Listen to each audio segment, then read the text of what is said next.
జీ5 ఉండగా మీ favourite TV shows ని మీరు అస్సలు మిస్ అవ్వలేరు. Complete free. ఈ సంతోషాన్ని ఎలా భరించాలి, ఎవరితో చెప్పుకోవాలి?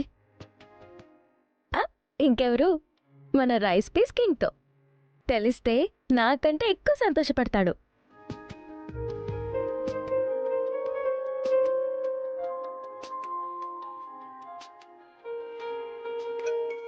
ఈ టైంలో ఎవరబ్బా ఫోన్? అమ్మాయి గారు, చెప్పండి అమ్మాయి గారు, ఏదైనా సమస్య? అవును రాజు, సమస్య ఏంటది?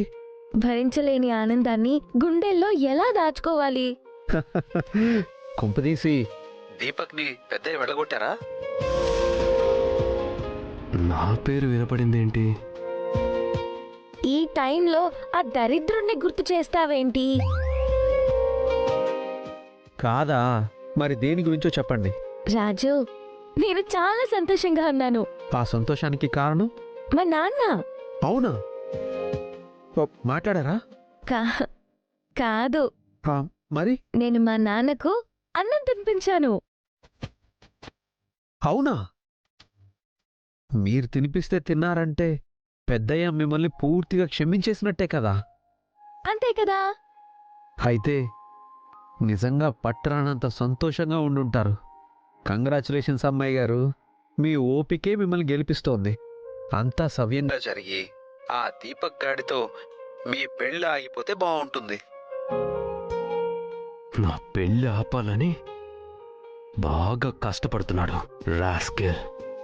నేను ఆ రోజు గుళ్ళో రేణుక వరలక్ష్మిలాగే ఒక చీటీ రాసి చెట్టు కట్టాను కదా. ఆ చీటీలో రాసింది జరిగితే చాలు. ఏం రాశారమ్మాయి గారు? నా మనసులో ఉన్న మాట రాశాను. నా లైఫ్కి సంబంధించిన అతి ముఖ్యమైన విషయం రాశాను. ఆ దేవుడు నా విన్నపాన్ని ఆలకిస్తే నాకు నచ్చిన వ్యక్తితో హ్యాపీగా ఉంటాను. నచ్చిన వ్యక్తి అంటే ఆ చీటీలో ఏం రాసుంటుంది? రాజుతో పెళ్లి కావాలనా? నాతో పెళ్లి జరగకూడదనా? అర్జెంటుగా వెళ్ళి చూడాలి.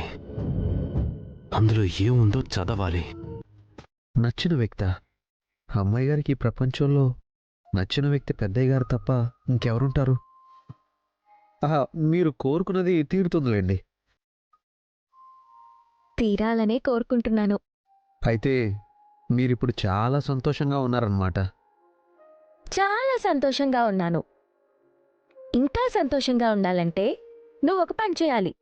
చెప్పండి అమ్మాయి గారు, మీ సంతోషం కోసం ఏమైనా చేస్తాను. నాకు ఐస్ క్రీమ్ తినాలనిపిస్తోంది రాజు. అంతేనా? ఆన్లైన్లో ఆర్డర్ పెట్టమంటారా? కాదు, నీతో కలిసి ఈ హ్యాపీనెస్ని సెలబ్రేట్ చేసుకోవాలి. అయితే మీరు పావుగంట ఆగి బయలుదేరండి, నేను స్పీడ్గా వచ్చేస్తాను. Okay, thank you, see you, bye.